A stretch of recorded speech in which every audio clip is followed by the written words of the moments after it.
Bonjour à toutes et à tous et bienvenue sur People 24, la nouvelle chaîne de l'information et du divertissement. Et on commence ce JT des médias avec cette information. Julien Courbet et Stéphane Plaza réunis pour une nouvelle émission. La meilleure offre, c'est son nom, sera diffusée le jeudi 17 octobre en prime.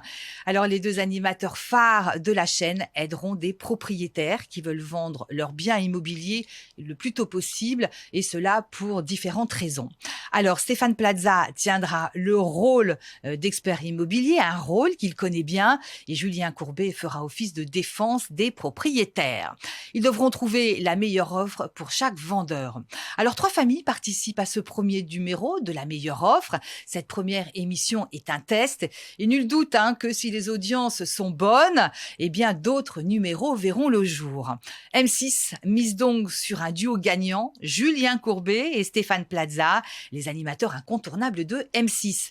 L'un, c'est l'agent immobilier le plus célèbre de France et l'autre, c'est Julien Courbet, la référence en matière de défense des consommateurs, à l'image de son émission quotidienne sur RTL et de Capital, le magazine économique bimensuel qu'il présente sur la 6 depuis septembre 2018.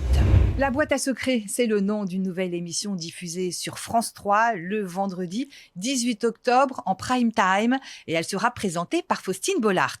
Alors l'animatrice recevra 3 invités qui partageront des confidences et des secrets aussi bien professionnels que personnels.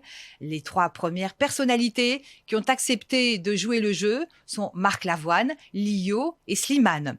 Rencontres, ruptures, réussites, échecs, les invités pourront se livrer pendant 2 heures grâce à des objets qui ont été choisis avec leurs proches. Bien entendu, les invités ne savent pas ce que les boîtes à secrets contiennent. Alors à eux de raconter ce qui est lié à tel ou tel objet, telle ou telle photo, parfum, tel disque. Un deuxième numéro est d'ores et déjà prévu avec Florent Pagny et Iris Mittner qui ont donné leur accord. Allez, on sait enfin ce que va devenir le service public. Franck Riester, le ministre de la Culture, a levé quelques pans de la réforme de l'audiovisuel. Alors, il y aura une holding, France Média, qui regroupera France Télévisions, Radio France, l'INA, l'Institut national de l'audiovisuel, ainsi que France Média Monde, qui regroupe la chaîne France 24 et RFI. Elle possédera 100% de leur capital. En revanche, Arte et TV5 Monde restent indépendantes. La personne qui dirigera le holding sera choisie par le conseil d'administration dans lequel l'État n'aura pas la majorité des sièges. Les directeurs des différentes chaînes seront choisis par leur conseil d'administration. Par ailleurs, les mandats des patrons de France Télévisions ne dureront plus 5 ans, mais seulement 2 ans. France Média sera en charge de la stratégie et des budgets des différents médias, des médias qui garderont la main sur leur ligne éditoriale et le contenu de leur programme. Eh bien, on attend de voir tout ça. Michel Simès revient le mercredi 16 octobre à 22h40 avec Ça ne sortira pas d'ici.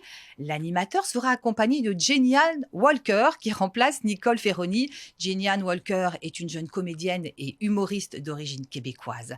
Et c'est toujours 17 juin Média qui produit l'émission. Le concept reste le même, découvrir des infos étonnantes sur les invités, mais également apporter des conseils santé aux téléspectateurs.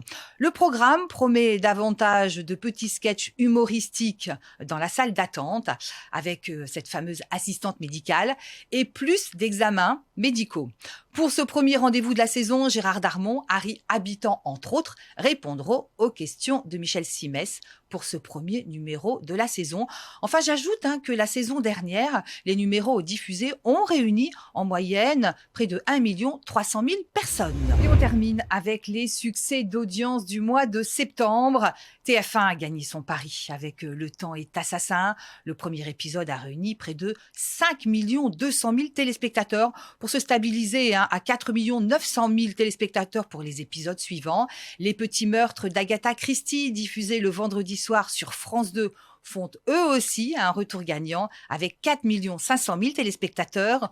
Sur France 3, Les enquêtes de Murdoch, qui reviennent pour la 11e saison, ont séduit un peu plus de 3 millions de fidèles. Et puis toujours sur France 3, La malédiction du volcan avec le duo Catherine Jacob, Ambroise Michel a réuni 3 500 000 téléspectateurs.